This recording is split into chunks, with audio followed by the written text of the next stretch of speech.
Hey everybody, welcome back to the engine room. Welcome to our second live session of the day. We have Raya Schwartz here. Hi Raya, thank you for coming on. Hi, Stephanie. Thank you so much for having me. I'm so excited to be here today and to add some value for your tribe. Yeah, I'm so excited too.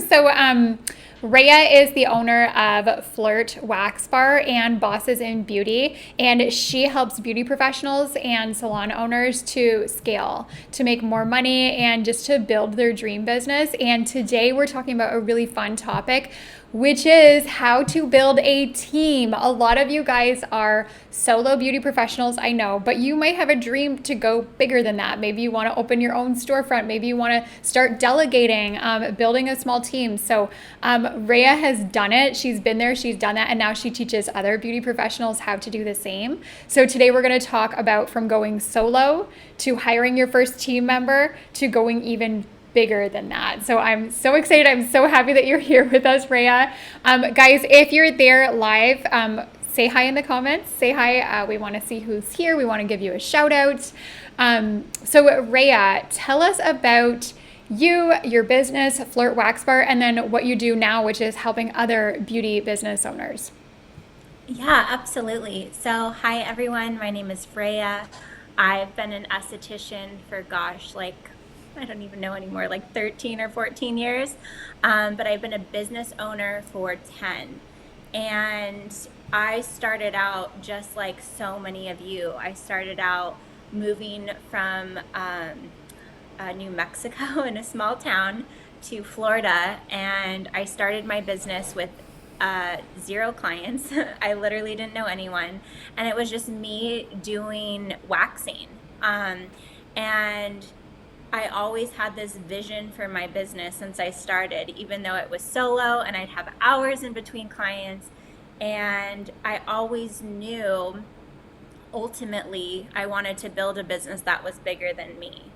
And so, very quickly, I mean, relatively quickly, within like a year and a half of opening my little, it wasn't even a studio, it was like a rented room off of Craigslist. That was just me. I was able to move into a storefront location, hire my first waxer, and it hasn't been the easiest ride, but over the last decade, I've learned how to not only build a team. I have a team of 11 right now. I just made another hire last week. Awesome. And my business does now over $1 million a year in revenue, and it doesn't take my time. And what I really, really liked, I was just watching the interview with you and Cash, Stephanie, before this, and he talks a lot about leveraging your time as a solo esthetician or hairstylist, beauty professional. And he was so genius. And I love everything that he says. And so I'm so on board with that. But I'm here to teach you there's another way to do that. And there's another way to leverage your time and scale your business and make more money. And the number one way I think that you can do that is grow your team. Yes. So I'm just here to kind of maybe awaken some of you to the possibilities of maybe, you got into this business initially as a solo esthetician or beauty professional, but the possibilities are endless. And ultimately, you really do want to build a business that's bigger than you because life happens to all of us, right? Like I'm pregnant right now with my second child. Yeah. I got hit with autoimmune condition a few years ago that I couldn't move half my body. Vacations, just life happens to everyone. So when you build a business that's bigger than just you as the business, life can happen, and it's not like this like emergency mode, right? Where I have to shut down my business, I can't work, I'm stressed. You have an operating system that works whether or not you're there. And so that's what I'm here to teach everyone today. Yeah, I love that. Let me give a shout out to who's here live. We've got Anna. Hi, Anna. Hello, Michael. Michael says, let's go. We are so ready to go here. Stephanie's here. Hello, Stephanie. One person I can't see your name. If anyone shows up like this Facebook user, just be sure to go in the description of this video. There's a link to Ecamm Live, and you can give permission to Ecamm Live to show your name because I want to see who's here. We have Kaya here. Hi, Kaya. Stephanie says she's a former BVV student. I love it. Leanne's here. Hi, Leanne. We have Daniela. Hi, Daniela. Hello, Patricia. I'm so looking forward to this too. So, guys, let us know in the comments where you're at in your business right now in terms of, is it just you working by yourself? Do you have maybe another team member that you work with? Are you working for somebody else right now? Let us know like what your business looks like, because I'd love to kind of like get a temperature gauge of like where everyone's at. I'm assuming a lot of you guys are probably solo, maybe some suite renters or booth renters. Maybe you've got like a little studio of your own. That's where Raya started out too. So tell us, Raya, like with Flirt Wax Bar, you said you've got 11 team members. You do $1 million plus a year now, which is just like insane. I'm sure like when you started, was that kind of your goal? Like, did you ever think that you would get to that point? Oh, I mean, no, not even close. When I first started, I mean, my initial goal was like, can I get to $5,000 a month? Like, if I can make $5,000 a month in my business, I will be so happy. And then it went to 10,000, and then you make 10,000 and you're like, oh, wait, like this is actually possible. Like, what else, you know? And every milestone I feel like that you hit, revenue wise or whatever the milestone is for you, you just build up this like bucket of proof for yourself that like, oh, I can do that. Like, what else can I do? And I'll say it gets, gosh, I feel like once you hit $20,000 a month in revenue, which is a lot easier once you hire a team member, right? And it's not taking so much of just you doing services all day. It's really hard to grow a business that big when you're in the treatment room all day. But once you get to that point, it's kind of like, all right, the sky is the limit. Let's go. Yeah. I love that. Okay, so let's see where everyone's at. Ariana is a solo PMU artist and esthetician. Danielle is at the point where she wants to hire someone. Michael is a suite renter looking to hire an administrative assistant. I love that. So I'm sure you've got some good advice there too, Raya. Crystal just opened a salon June 30th. Congratulations, been doing hair for 30 years.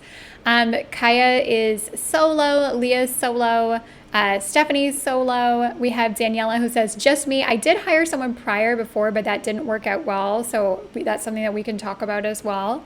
Anna is solo. We have Spa Matrix here. Medija, I'm solo now, but about to get a place and add one employee to start. That's so exciting. I'm an esthetician. And Kaya says, definitely looking for a great team. Okay, so a lot of us are in the same place right now.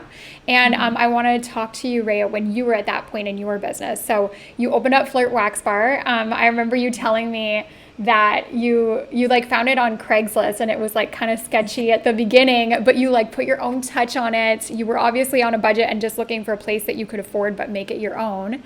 How did that go like in the first few months? And then when did you get to the point where you decided that you were ready to take the next step and hire somebody? Yeah, so the first year was definitely rough. I mean, I do remember, I definitely put a lot of sweat equity in the beginning, just even making the location cute, because I signed for a location before I had moved, so I didn't get to see it until I got here and I saw it and I was like, oh my gosh, what did I just do? But I really put in the work, and I always had that vision in mind of, it's like your dream, right? Like, what do you ultimately dream of? And I always dreamt of this really cute location. So as soon as I could get my first little storefront location, which I feel like I manifested like over 6 months. So it's like I had the first 6 months in my business, and then once I started creating raving fans and getting more booked. And that was with you just by yourself? That was just me by myself. I saw this little storefront location, and I just told myself, at the end of my lease this year, that's going to be my location. And I drive by it every single day, just dreaming and believing that it was mine. So I was able to move into a storefront location at the end of my first year. And like I said, I always had in mind that I was building a business beyond bigger than just me. Mm-hmm. That was always the vision. And like Cash said, you become who you hang out with, and if you can't hang out with them, who are you looking up to? Who are you like listening to on podcasts or on YouTube or reading books? And I would look at all these really successful women in business. And at the time, like, I feel like people weren't so open with their knowledge like they are right now online. And Instagram definitely wasn't where it was right now. And coaching in the beauty industry just like was not a thing. So what I was doing was Googling other waxing salons, and I would see these women open multiple locations. And to do that, you have to have a team. So I thought, okay, if these people can open multiple locations and have these whole teams that are booked, I can at least have one person. And at that point, when I moved into my first storefront location, and it was just me waxing, and it was just me opening and building, doing the build out, I mean, with help, but like I was in charge of marketing, I was in charge of checking people in and out and calling people back, and I was booked solid in the treatment room all day every day.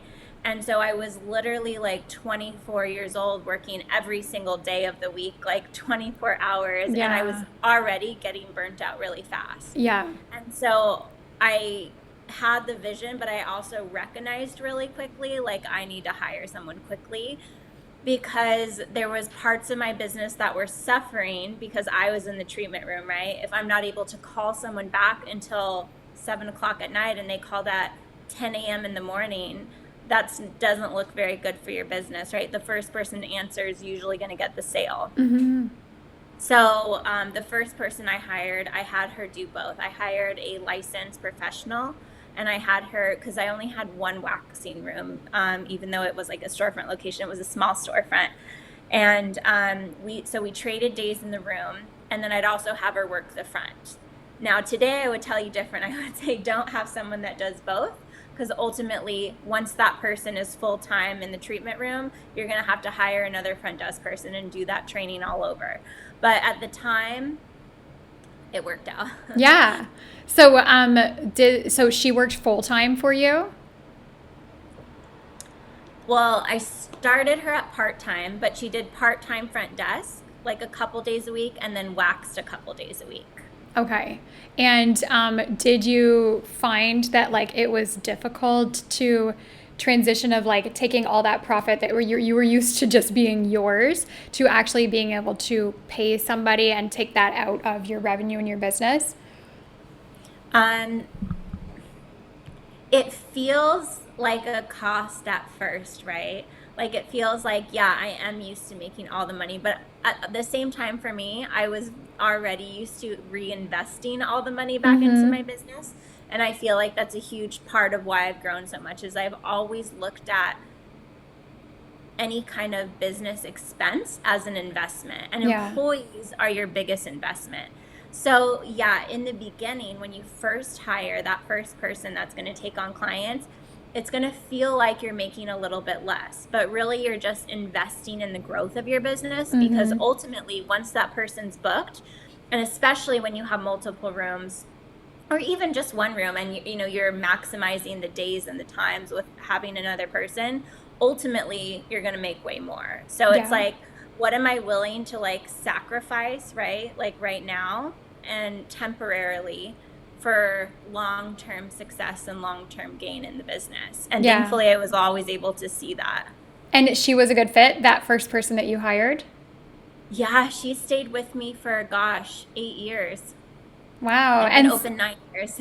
Yeah, it doesn't always work out that way. Like, I just saw Mm-mm. someone in the comments who was saying before, I hired somebody, but it just wasn't a good fit. Daniela said, I did hire someone, but it didn't work out well. That happens. And I'm sure that's probably happened to you in your business before. What kind of things did you look for in this person to make sure that she was going to be a good fit?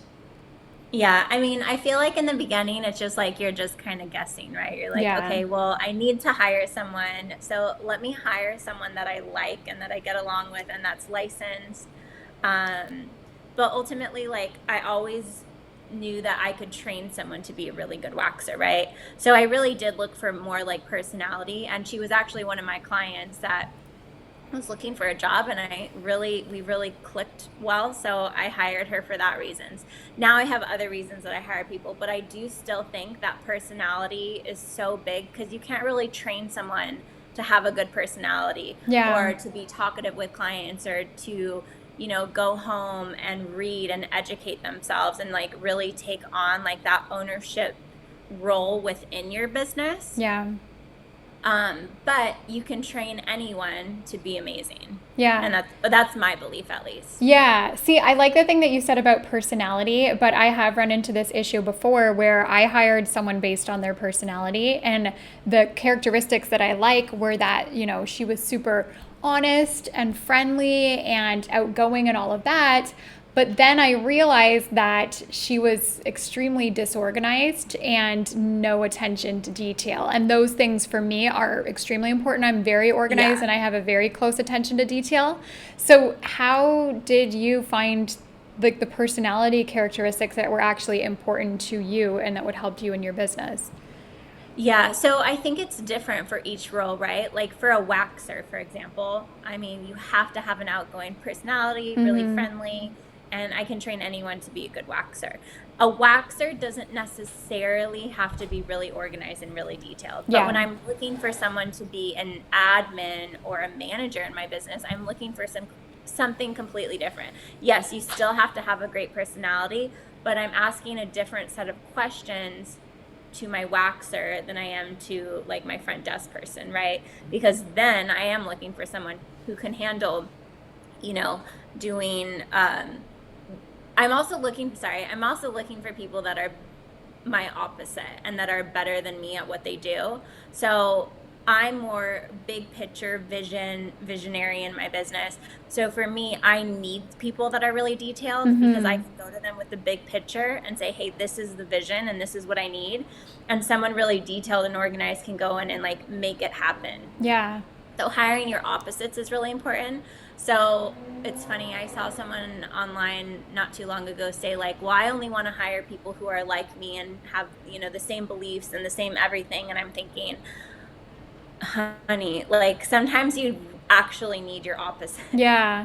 to have a successful business. Yeah, absolutely. Okay, so a few questions here. Ariana asked, did you employ with a W-2 or 1099? Yeah, so you always want to check your state laws, right? Because all states have different laws for employees, so you want to make sure you're following the law. A lot of people, I feel like in the beauty industry, do tend to go 1099 because they save money on taxes, right? If Mm-hmm. if I hire someone as a service provider or a front desk person, and I give them a 1099, which is a contractor, versus a W-2, which is an actual employee, Yeah. but you're actually treating them like an employee, one, I mean, technically that's illegal, but Mm-hmm. people tend to do it because it saves them money in the short term, because that you don't have to pay into your employee taxes. Yeah. Ultimately though, you want to, I mean, I believe if you're going to hire and you're ready to hire, you should do it the right way, right? You should do it legally the right way. And the right way in most states is with a W-2, Okay. Yeah. And that's whether what they're front you desk you did for or, your first employee. huh? That's how you've hired your first employee was with a W-2, like an actual employee. Well, no.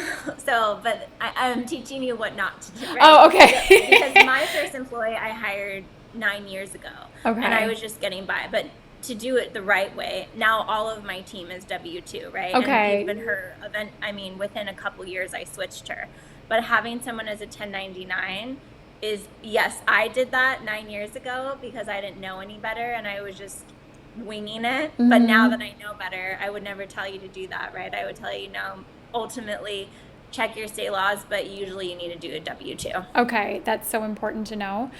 Stephanie says personality is so key. And Katie asks, what do you look for now when hiring? What are the must haves for your team members? Great question. So I'm looking for someone that really has drive, but has drive and wants to be part of a team. And like I said, it's so different for each role, right? Like my laser tech is a little bit different than my microblading artist. That's definitely different from a manager or a social media, manager.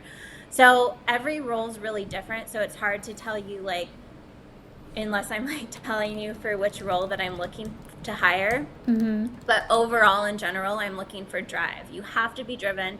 And one question that I ask everyone, like I teach business owners how to grow their business, but I will not hire you if your ultimate goal is to grow or open your own business. Right. And that's because I don't want to hire and train people that ultimately want to work for themselves. That's just not how I want to. I don't want to waste my time, and I don't want to waste your time. But Yeah. mostly I don't want to waste my time. Yeah. So that's something I filter right away. And I filter that by just asking, what's your ultimate goal? And, some people may tell you and some people might not. But another question you ask is, do you like work? Do you like being part of a team environment? And also like knowing people's values, and really understanding not everyone wants to be an entrepreneur, thankfully, because some people value their time with their family. They don't want to be working, 24/7, which a lot of business owners do in the beginning. They value certainty, and the certainty is getting that paycheck every week and not having to, figure out how to come up with it by themselves. But I think the biggest thing to like hire really good people, it's your responsibility as the business owner and as the boss to train them to be good, but also to coach them along the way so that it's not like it's just like, okay, well, I trained you to be a good waxer, go get busy. It's like, no, I'm here to help you ultimately get busy. And I think a lot of times what happens is people are looking for people that either are coming with their own clientele, or they think they're just going to like train them and they're going to go out and find people to bring in. But no, you're the business owner. And so it's your responsibility, in my opinion, to help that person get booked. Yeah. And help them until they are book solid, right? Because I feel like most times when people aren't keeping long-term employees, it's for a couple reasons. One, you're just a bad, I mean, I hate to be so general, but like you're just a bad boss. Like, you don't care about who they are as people. You're not caring about their life outside the business. And when you care about people and they make good money, people stay a long time. Yeah. And I haven't once lost a service provider in 9 years that's actually like quit. I have fired people, but I have never had a service provider quit. And that's because I care about them and I help them make really good money. Yeah, that is so good to know. Okay, I've got so many follow-up questions on that. First of all, about the training part, because I remember talking to you about this before too. You said that like for your microbladers, you hired people who were like artists and maybe they didn't do microblading before, but you kind of trained them and you got them all trained up for that. Is that right? Yeah, so I hired artists, and I actually just challenged my own belief on this recently. But I think once you find something that works, like just repeat what works, right? So my initial microblading artist was an actual artist. She could draw really well. She had never worked in the beauty industry, but I believe that it's an art. And so if you already have that natural ability and natural talent, like that's just like a step up and a fresh, not a fresh start. I'm sorry. I'm also pregnant, you guys. So like, got pregnancy brain. What word am I looking for? Yeah, it's an advantage. It's like a built-in advantage. So I hired her, and then I hired someone to train her. And it took a couple of times. We did 3 microblading trainings until I found a trainer a company that I thought was the best. But once I found that, she mastered it really, really quickly. And it definitely, I mean, you could see a difference in people's work, where in the city that I live in, from her to like other people in town. And so when she had a 3-month wait list, I was booking 3 months in advance, I hired another microblading artist. So I just repeated the pattern. I cannot microblade. I know how, and I think it's important to get the training yourself, not to be the master, but to like know how to teach your front desk team how to sell it, know how to answer questions, know how to, write about it on your website. Yeah. So that aspect's important, but you don't actually have to necessarily do it. So I repeated it. I found another artist that could draw really well. He was a bartender before he worked for me, and I got him the same training.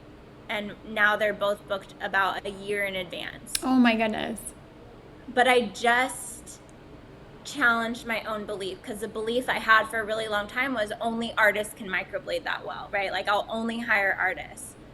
But this time, with the reputation of my business, I decided, instead of finding someone new to bring in to hire as a microblading artist, I wanted someone that I could really trust, that if I get her really good training, that she'll stay and that she's going to work super hard to, because we have just such high standards to live up to. Our reputation is, we have a huge reputation of being amazing in Tampa. So this time, instead of an artist, because a lot of times our beliefs are just what, we believe something, but it can get in our own way. So I challenged my belief, and instead of looking for an artist, I have a perfectionist that works for me, like OCD perfectionist. Like I've never seen anyone cut muslin so perfect in my life. And the way she keeps her room and every single thing she does. I mean, when I was teaching her how to wax eyebrows, she would take pictures of the brow and look and zoom in and ask me, like, should I have taken this hair out? And so I decided to get her trained as a microblading artist, and right out of the gate, she's also been amazing, because I saw that part. So it's kind of like, it's almost like an art of like, okay, this is who I need for this specific role in my business. What are the personality traits, right? Do they have to be an artist, or could it be an OCD perfectionist, right? Someone that's willing to work hard enough to get there. Maybe it's not their natural talent. But I feel like that across the board in every role. It's like every role is so unique. So it's like really sitting and taking the time and thinking, what do I really need in this role in my business? Yeah. So once you started like building up a team, you hired your first person and then you hired a few other people, I'm guessing, as you changed locations, because you said that other location only had one room. Yes. I guess more and more of your time was spent like training people, finding people, that kind of thing. How did you manage that transition? I mean, even just training people takes a long time. Yeah, I mean, it does. And like I said, it's like your sacrifice in the beginning, especially if you're still taking clients. It is a little bit of a sacrifice of time and energy, right? Because you're trading more time and more energy to give to your team to grow it and to train people to be really good in the beginning. But ultimately, you're giving up that time and that energy for freedom. Yeah. And that's what I always told myself, is right now I'm spending so much time hiring and training and giving my energy to people, but ultimately it's freedom. And so it's weird. You say I mean, the way that you phrased it, it sounds like it took like a long time, but I'm like, now it feels so long ago, because now my business, I mean, even when I hire, I have systems in place that it doesn't take a lot of my time. Yeah. And I have other people training people. Okay, I love that. So let me just make a note of that, systems for onboarding and training, because I want to ask you about that in a sec. The other part that I was wondering about, what you were talking about before, you said, it's about training people, and then also about the reason that you haven't lost an employee, that they left you in 9 years, which is crazy. Like, the turnover in the beauty industry, especially in the past few years. Yeah. You're doing something right, and a big part of what you said is making sure that they're busy and they're paid well. How do you do that for your employees? Like, if someone feels like they're ready to bring on their first employee, what kind of things can they do to make sure that they're building up a clientele for their first employee? Yeah, so there's a few things, and it's not that they're busy and they're paid well. It's that they're making good money, which goes with being busy, right? But that they're cared about. Yeah. Because when I think it was Harvard that did a study on like what matters most to employees, and everyone thought it'd be like, oh, well, pay matters most, right? But on a Harvard review study, and it was the number one thing employees cared about was being cared for, and like their boss like acknowledging them as humans, right? And like being like, oh, like, your cat is sick today, it's okay, like go take your cat to the vet, we'll take care of it as a business and reschedule people as needed. And I feel like a lot of people won't do that, right? A lot of people that hire think that their business is number one to their employees. And the truth is, like, even for employees, like, their life is number one. And I'm so sorry. Give me 1 sec. My dog just is barking. Yeah, okay. It is very quiet though. Don't worry. It's not super loud. Okay. Guys, in the meantime, if you've got questions for Rhea, we're going to go into Q&A in just a bit, so ask them in the comments So below. sorry. No, that's fine. So, so yeah, I think a big part of why I keep people for such a long time is that I truly care about them as people. So Yeah. I will never say no to vacations. And the thing is, people are like, well, aren't people going to ask for vacations all the time? No, like, people don't really try to like take advantage, but it's like everyone, including you as the business owner, you're just trying to work to live, not the other way around, right? Yeah. And so I want my employees to go on vacation and have fun and get charged up and come back and be refreshed and ready to work and excited to work. So I would rather, same thing, take that temporary loss in revenue the week that they're gone for them to stay long term, because ultimately, if they stay long term, it costs me a lot less money. Yeah, And less absolutely. time and energy to hire new people. Yeah, and which is a huge challenge these days. So can you tell us about what you, on the other side of the coin, like what you did to help build up the clientele of your employees? Yeah, so I teach in my program something called an irresistible offer, which I won't deep dive into right now, but basically having some sort of offer for your employees to get booked. So when you hire someone, it's like people need to date, like, they love you, right? When you're a solo esthetician, all your clients want you, they love you. And so, what are you going to offer your clients, new ones coming in and old ones, to try out someone new that doesn't have a name yet, that, you know, people don't have trust with yet? You have to give some sort of offer for people to try. But then on the other side, you also have to train your employee to say, hey, I'm bringing you clients. Your job is to keep the clients, and your job is to rebook the clients. So having systems in place on the back end so that they are able to pre-book and rebook clients. But in my opinion, everything's an investment, right? If you're ready to bring on an employee, you should be ready to invest in that employee, not only time and energy and training, but I believe in paid ads, and you know all about paid ads. Yeah. But I will run paid ads for my employees because it's an investment, right? I'm helping you spread the word and get you busy and get you booked. And it's temporary. It's not like I have to run paid ads forever for that person, but in the beginning, it definitely helps. Yeah, I love that. So essentially, like you're doing an ad on Facebook or Instagram and you're highlighting the employee, the team member, and their work, how amazing they are, and you make sure to like name them. Do you like show who they are? Like, do you do like an intro to this person, or how do you really emphasize, this is Brent, he's our microblading artist, this is what he does? Yeah, absolutely. I mean, you could do both, right? You want to use all avenues. So you want to use Instagram, you want to use Facebook, you want to use Google reviews and Yelp reviews and have that person's name in it. But I'll test different things and just see what works. Sometimes it works just to run an ad introducing that person and saying, like, hey, this is the offer with this person. Or on the other hand, you could just have a general ad for your business and say, here's the offer, it's 50% off waxing for this month only. And then in the fine print, only valid with Sarah or whoever your new person is. That's awesome. I love that. And yes, I love ads. I love talking about ads. We're going to be talking about ads later in the engine room this week. Okay, so let me go into the comments for a second because we've got some good questions. Ariana wanted to know, how was the employment transition regarding taxes?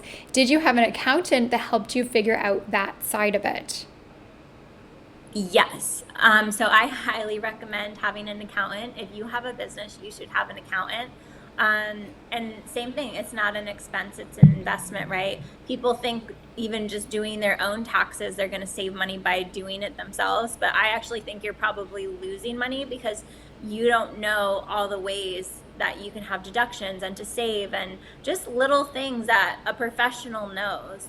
but yeah, my accountant does everything regarding anything with my employees and taxes. So I just have the bank account. He does everything else. Yeah. So he pays them properly. Everything's set up so that, we're following state guidelines and payments and unemployment and everything you have to pay into it. Yeah. So I think I'm big on hiring in every aspect.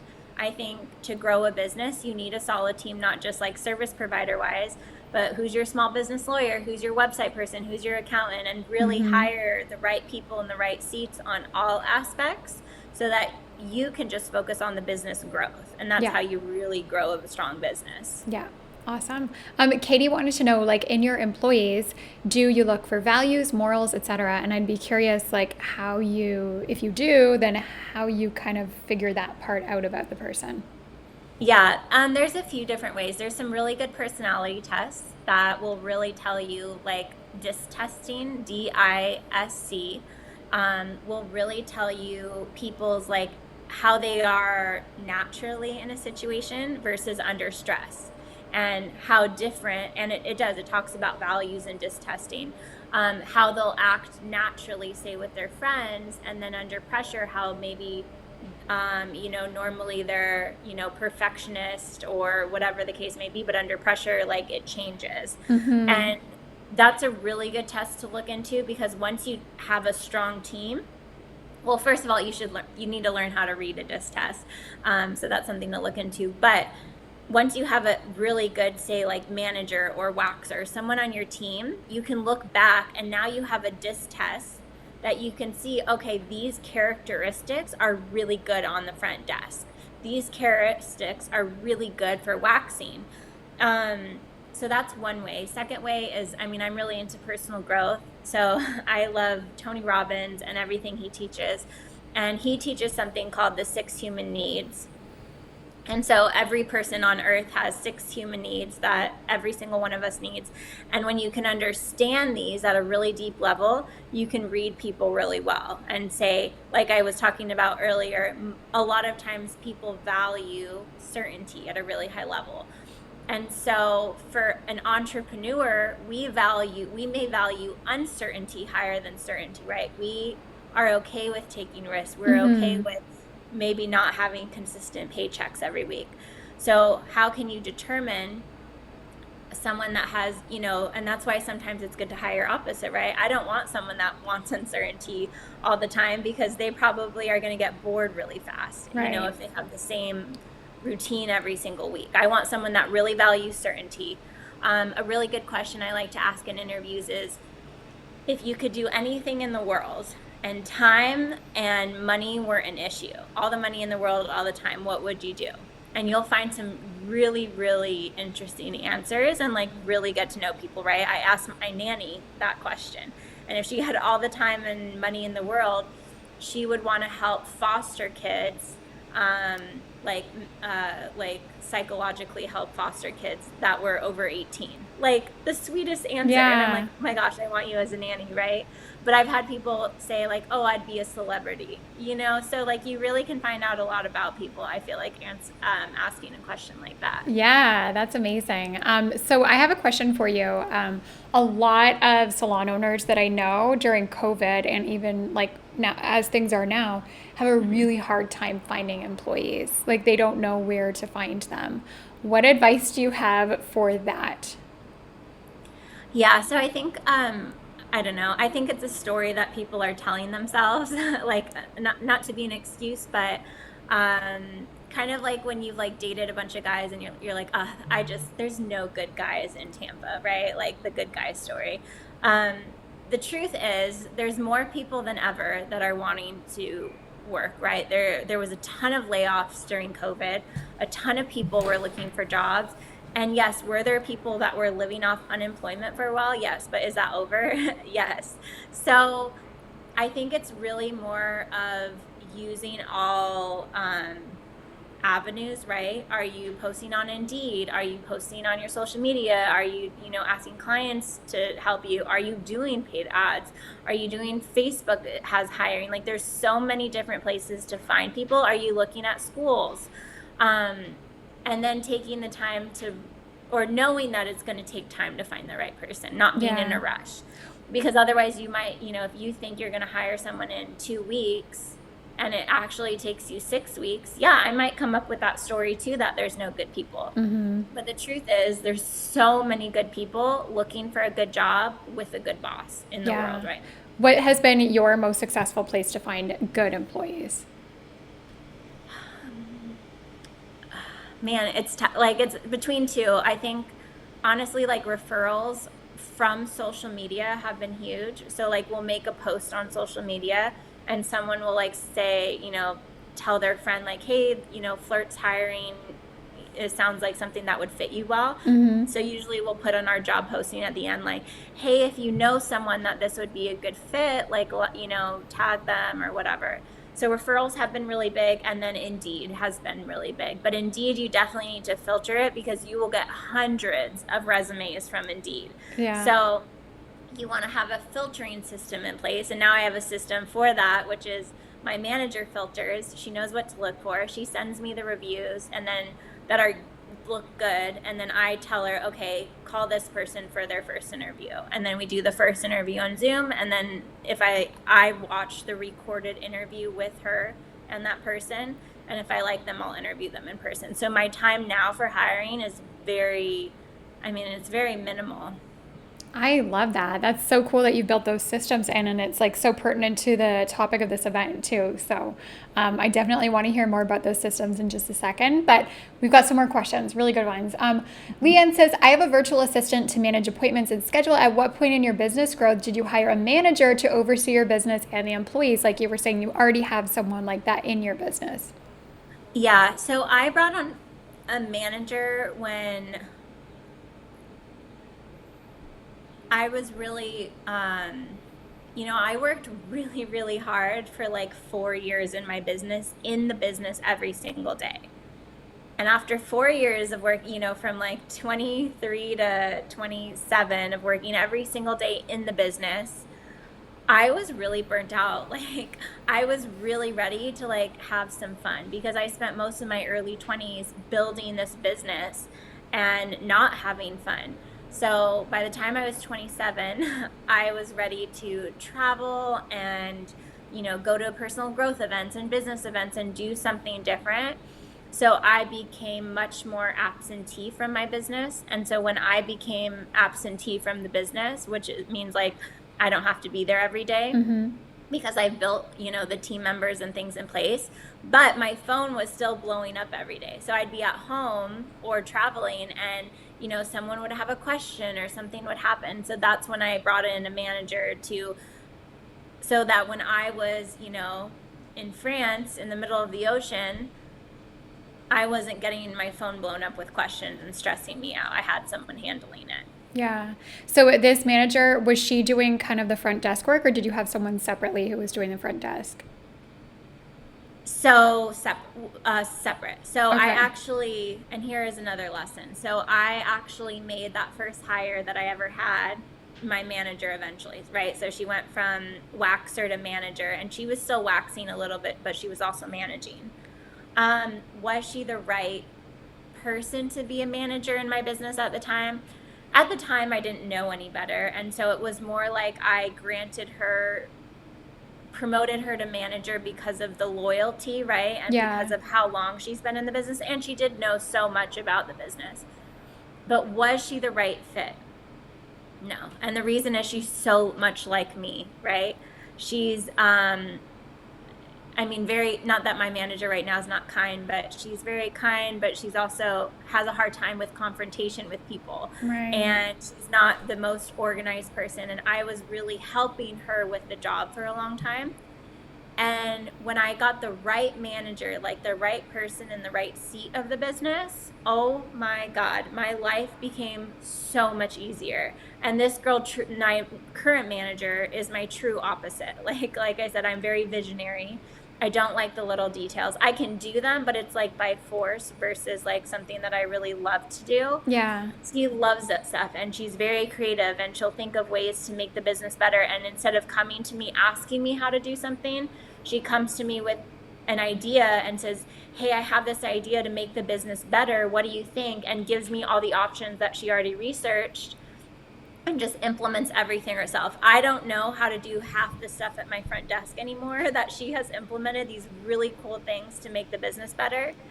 And I'm okay with that. And a big Yeah. part of like growing your business is just letting go of control. I used to think I had to know how to do every single thing. And I can't even tell you how to work our phone systems anymore. I don't know who the phone system is. I don't know how to do it, but it's really cool. It texts people back, it records calls, it does all these cool things. And she did all the research to find it and set it up and train everyone at the front.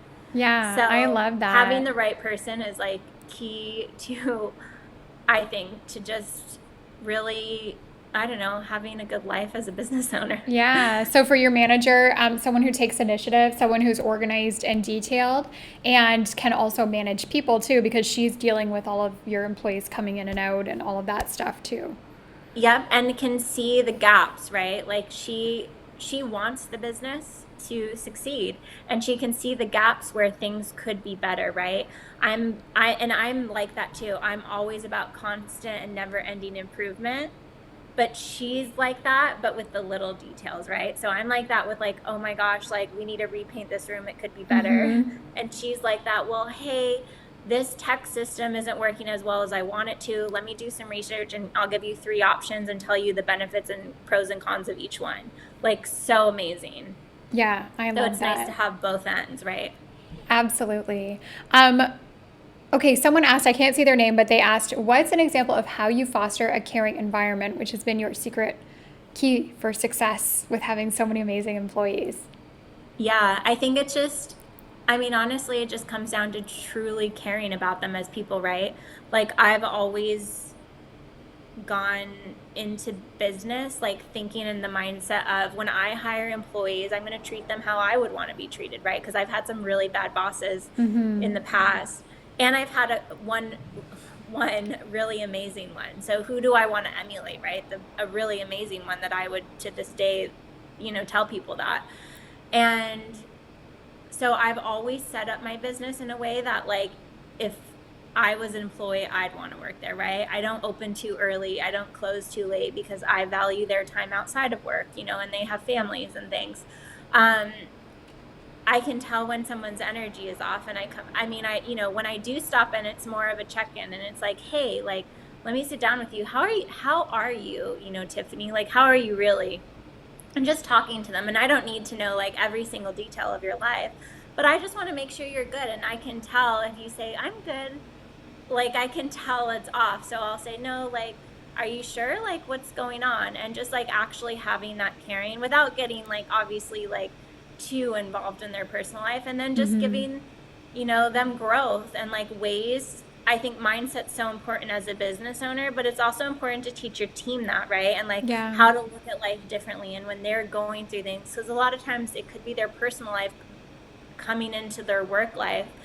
And so giving them, tools to help. Like one of my girls the other day said, without getting too into details, she told me, like I've just been having relationship issues. And I said, hey, have you ever checked out this relationship CD? It's helped me a ton. It's amazing. You're not CD, but like a audio program. I said, Yeah.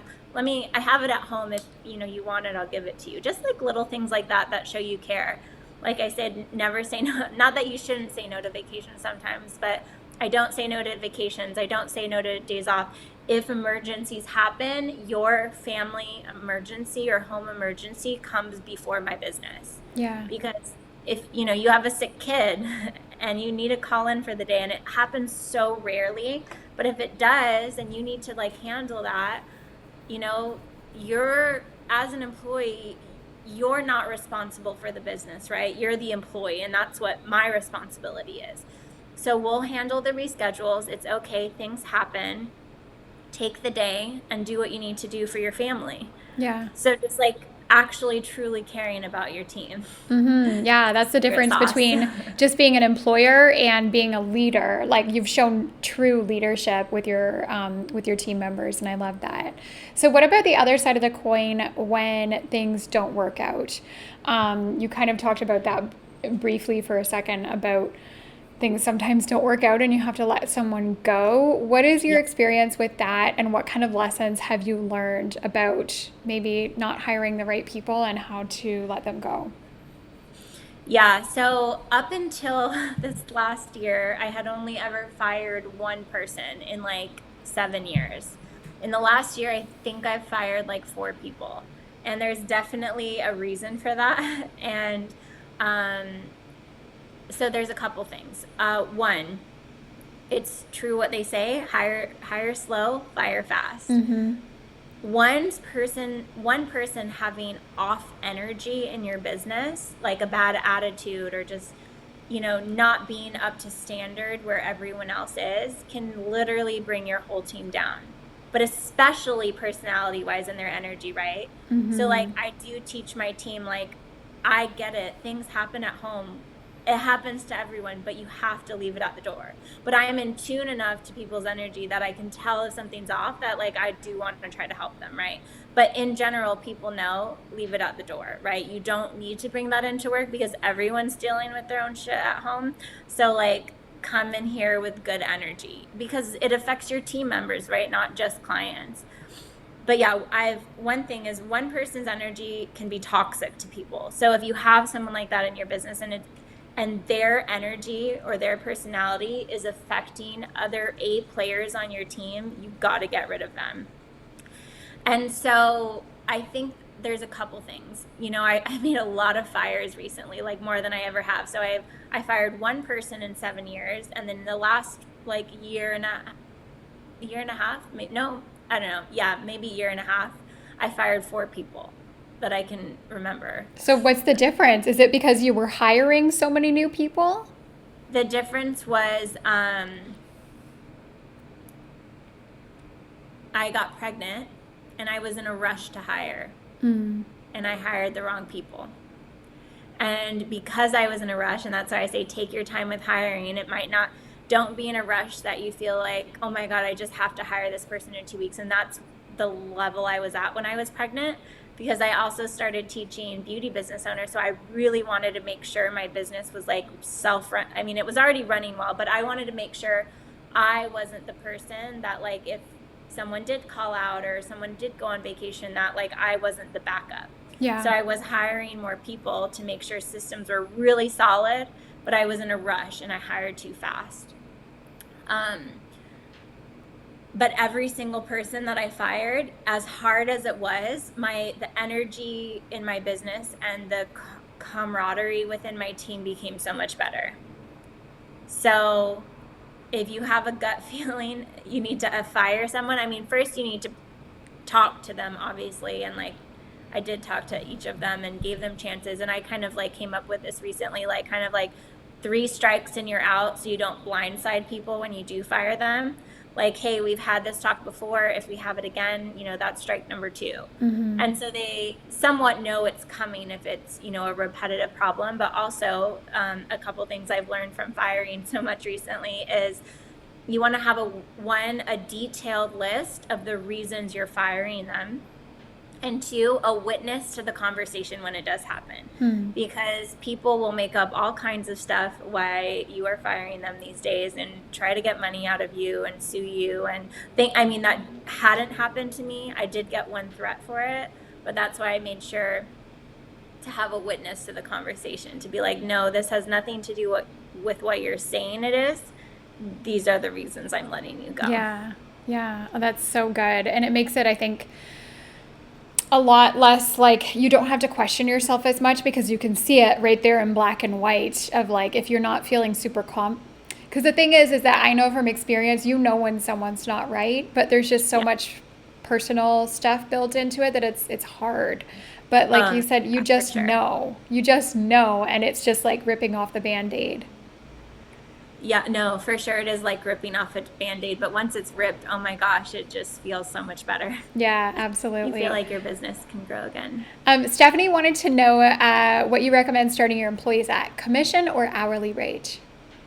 So if you're talking about service providers, It it really depends, right? One, on the state laws, because I can't tell you just commission and you live in California and the state law is different. You have to pay hourly and commission, right? Or Right. at least hourly.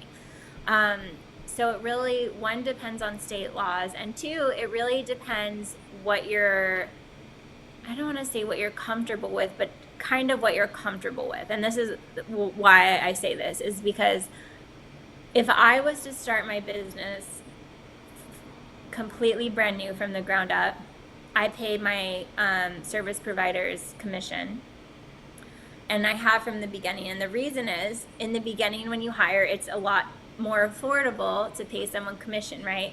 It's more affordable in a sense of you only have to pay them if they do a service that brings in money, so you both get paid. And that's why a lot of people go that route. But now, after being in business for so long, if I was to start over, I would start people at an hourly rate plus the much smaller commission plus tips. They can still make really good money, and it's going to be it might stretch you a little bit more, right, than paying commission in the beginning, but ultimately long term, you have a lot more margin in your business. And that's why places like Dry Bar and European Wax Center are so huge, is because that's the way they pay, and they have a lot of margin to play with. They have margin for marketing, they have margin for growth, they have margin for all of these things, where when you start at straight commission and you keep people a long time like I do, it's like at a certain point you're at a cap where I can't pay you anymore because I just can't as a business. And then Yeah. it becomes the issue of like, okay, well, at what point are they going to eventually leave because I just actually literally cannot pay you anymore, right? Yeah. Okay, that's really good to know. Shazia says, "Hi, Rhea. I'm looking to hire someone who I can trust as well as who's qualified. My first recruitment didn't go too well. At first, I thought things were great, but the person wasn't confident and took ideas, etc., but eventually started to be off. I feel I was being taken advantage of, so I had to make the decision to let the person go. What is the best way to recruit, and how can I recruit someone that I trust?" I mean, it's a great question, but it's also a question. It's like, how can we trust anyone we don't know right away, right? So, all you can control is your process of hiring and really becoming educated in how you hire. And a really good book I would recommend is a book called Who. Like, it's just literally WHO, Who. And I think the author is like David Geo or something, but that's a great place to start. That'll teach you like great questions to ask. So one, it starts with the interview process, right? But trust is built over time. So it's more of, okay, I can control the interview. I can control learning that part. I can control who I hire, and I can control how I'm leading as an employer and as their boss. Because usually any sort of team issue, I mean, I would never, not that I would never, I think it's important to take 100% responsibility for your business. And that includes, if you make a bad hire, that's not on them, it's on you. And okay, now it's my responsibility to become better and learn and do better next time. Yeah. Because trust, I mean, you can't really trust anyone right away, right? So it's like learning these little things that do help you become a better or better at hiring, and recognizing, traits that are, good in a business. And then being the best example as a leader that you can while you're training and while you're helping them get booked. Yeah. And I So think it's really also, fun. like, from personal experience, when something goes wrong like that, you tend to question yourself a lot. Like, Shazia might be questioning herself of like, oh, did I do something wrong? Am I the one that like caused this to happen or something like that? And realizing that like it's a learning experience and It it's is, not going to yeah. go perfect every single time, but that's not a reflection on you being a bad business owner. It's just learning, picking yourself up and trying again. Yeah, and questioning yourself is a good thing, right? Like, if you just blame that person for being a bad hire and you don't question yourself, you're not going to learn and grow, and you probably are going to hire a bad hire again, right? So it is important to question yourself and like learn and do better next time. But I think taking that responsibility, like taking that ownership, is really important, because that gives you the power and you the control versus the person that didn't work out the power, right? So you can't, instead of blaming, it's like, okay, well, what do I need to do to make a better decision next time? Yeah, absolutely. Leah wants to know if there's any books on management that you recommend. You're a pretty strong reader. I think you have like lots of books that you've read about business. What are your favorites? Man, oh my gosh. I'm like, I have so many books. Gosh, okay. So this isn't necessarily, well, okay, one, there's a book called The 1 Minute Manager. Get that.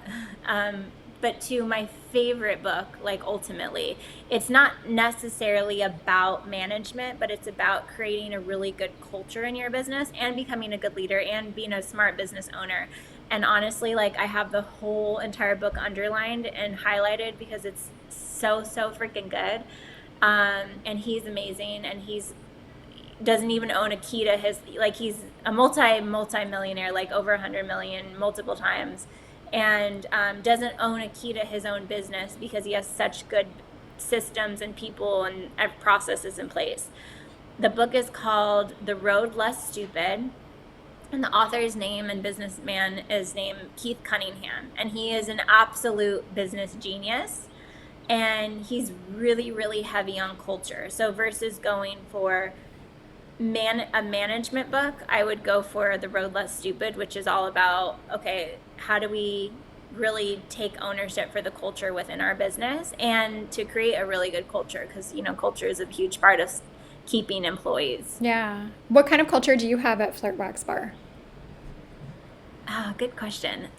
So I would say describe our culture as, I mean, really like a family, like it is a small business, and I do have, 10, 11 employees, but there's usually like anywhere from like 7 to 8 people working every day in the business. And I really try to create a culture of like non-competitiveness, right? We're all there to help each other because, hey, if so-and-so calls out and we can reschedule her clients with someone else, like the way to do that is you're all on the same team, right? You're all like telling your clients like, this person is, just as good as I am. And if, you ever need someone and I'm not here, she's excellent. Or with everything. And I feel like that across the board with like all my service providers. It's not a competition. It's, hey, we are on the same team and we're all part of this brand called Flirt. And so I would say there's definitely, it's not a culture of cattiness, which is like really important to me. And it's just really one that we all help each other, right? So like, hey, maybe it's, Will's job to unload boxes, when we get a delivery. But hey, if, Tiffany the waxer is sitting in the break room, she's going to help him, whether or not that's in her job description. Yeah, that's awesome. Well, it sounds like a really good place to work. Okay, last question. Do you have your employees sign a non-compete so they don't steal clients? I have had people sign that at one point in my business. I don't have people sign it anymore. And I would, again, you need to check your state laws. And I'm not saying you shouldn't have people sign a non-compete, but at one point I did it because I was operating a lot out of fear, right? The fear of people leaving, fear of training people and them leaving, and, all that goes with that. Non-competes typically don't stand up very well in court. They can, but non-solicitations do, right? So, which is a fine line with social media these days because it's really easy for, your clients to follow that person on social media and they say where they work now or they open their own business, and that's not really soliciting. Soliciting would be like going into your back end of your booking system and like taking your client list and like emailing everyone, right? Yeah. So that would stand up in court. But ultimately, I made a decision a few years ago to stop having people sign non-competes because I decided I don't want to operate out of fear, and if someone doesn't want to work for me anymore, all the best to you. I'm not going to help you but you go do you. You see how hard it is to open a business, and I'm going to make my business so strong and the brand so strong that anyone could leave and it's not going to affect my business because I have the core structure in place. So I don't have people sign it anymore, but would I give that advice to people? Probably not. I'd probably tell other people to have, sign not, at least non-solicitations, but go to hire a small business lawyer and have him, customize an agreement for you that would work in court. Then they're going to know best. I just find it funny and a little bit ironic that like you don't get them to do that anymore, but it has also never been an issue because you don't have people leaving you. And I don't think that that's necessarily a coincidence. It seems like the two go really hand in hand. Yeah. Well, I don't want to keep people out of fear. Like, if you don't want to work for me anymore, I don't want you in my business because you're probably not bringing good energy, right? Yeah. And I really think energy is huge. I know I use that word a lot, but it's how I operate my business, Yeah. Well, it's doing so well for you. Congratulations on all the cool things that you've done in your business. Congratulations on your new baby that's coming up. And Raya also has a course that she is launching soon about team building. Do you want to tell us about that quickly? Yeah, absolutely. So, besides having Flirt, my main business, I also coach and teach estheticians and beauty professionals how to grow their business. And I have an 8-week program that I only open once a year, so that's already passed. But I do have a new program coming, hopefully before this baby comes. That's my goal. And it's going to be a really in-depth team course. So it's going to be how to hire, how to train, how to book your team, and how to keep your team. And it's going to be super, super in depth. So if you're interested in that and you want to be the first to know and you want an early bird discount when it does come out, write this number down. I want you to text the word team to 813-491-9235. And you'll be filtered into a list, another system I have in place. And that list is going to be the first to know when this does launch. I love that. So that sounds so exciting for anyone who wants to take the next step and they're like, okay, I'm solo, but I have dreams of going further. I want to build bigger. Maybe someone wants to build a business like yours, Raya, where you've got 11 team members and it just keeps growing. Guys, show some love to Raya in the comments. I want to see some hearts, some emojis, some exclamations, just to say thank you so much for joining us. It's been so enlightening. I'm so impressed and inspired every time that I talk with you because you're such a wonderful person and you're clearly a wonderful boss and a business visionary. So we're so lucky that you've taken the time to spend with us. Sorry. Well, thank you so much for having me. It's honestly been so amazing to chat with you, and I feel the same way about you. Thank you. I love it. So if anyone wants to get in touch with you and learn more from you, they can also follow you on Instagram. Your Bosses in Beauty. Yep, and it's bosses_in_beauty. Okay, awesome. Well, thank you guys for coming so much. Thank you, Stephanie. Thank you, Anna, Martine, Leah, Shazia, all of you who have been here in the comments asking questions. You guys are amazing. We have one more session today. Kirsten Foss is coming on at 4 p.m. Eastern, 1 p.m. Pacific to talk about profit system. So how to build more profit into your business without working more, how to adjust the money side of your business. It's going to be so good. So I hope I'll see you guys back here later in around 2 hours. And until then, I'll see you inside of the Facebook group. And thank you again so much, Raya, for joining us. Thanks, Stephanie. Talk soon. Bye, everyone.